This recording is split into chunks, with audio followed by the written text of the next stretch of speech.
Hai guys, selamat datang di vlog kami. Kali ini kita lagi ada di kuliah lapangan perencanaan ruang laut. Dan serunya kita bakal eksplor pelabuhan perikanan Pantai Gesing. Tim kita ada 4 orang nih, Akil, Dena, Cindy, dan Nita. Yuk ikutin keseruannya.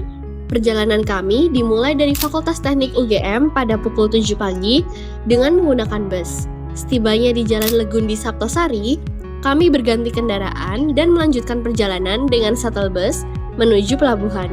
Sepanjang jalan, kami melewati rute yang cukup sempit dan curam. Tetapi disuguhi pemandangan kota Jogja yang keren banget dari ketinggian. Setelah menempuh perjalanan sekitar 1,5 jam, akhirnya kami sampai di pelabuhan perikanan Pantai Gesing. Sebelum berkeliling, perlu diketahui bagaimana sejarah pelabuhan ini ya. Pelabuhan Gesing dibangun atas mandat Sri Sultan Hamengkubuwono ke-10 dalam upaya pemerataan ekonomi maritim dan kelautan di daerah istimewa Yogyakarta. Pantai Gesing memiliki keunggulan geografis, yakni tidak berada di zona rawan tsunami, sehingga cocok untuk aktivitas pelabuhan. Pelabuhan ini dibangun pada tahun 2022 dan akhirnya rampung pada tahun 2024. Sekarang saatnya kita berkeliling. Ketika sampai di sana, kami amazed banget. Air yang jernih dan angin sepoi-sepoi langsung menyambut kedatangan kami di sana. Pelabuhan ini terasa cukup sepi meskipun banyak kapal bersandar. Berdasarkan penjelasan pemandu kami, para nelayan melaut pada pagi hingga malam hari. Namun saat kami datang ke sana, ombaknya sedang cukup tinggi dan berbahaya jika nelayan melaut.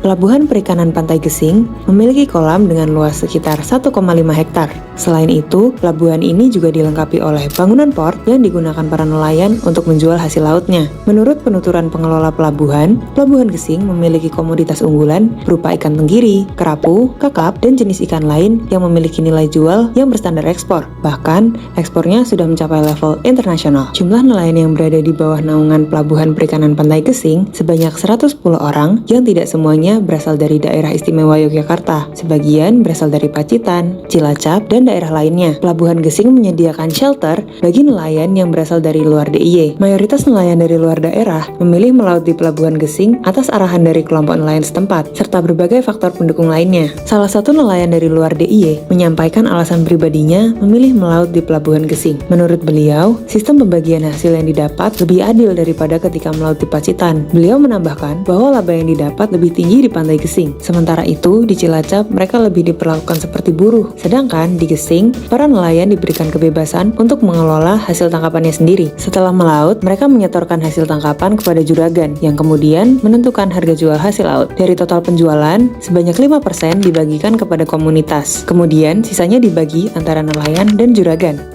Salah satu cara nelayan menangkap ikan menggunakan rumpon. Nah, rumpon ini semacam rumah untuk ikan buat berkembang biak, jadi nantinya nelayan bisa mendapat ikan dengan cara yang lebih mudah. Nelayan hanya perlu memikirkan jaring atau jala yang harus digunakan.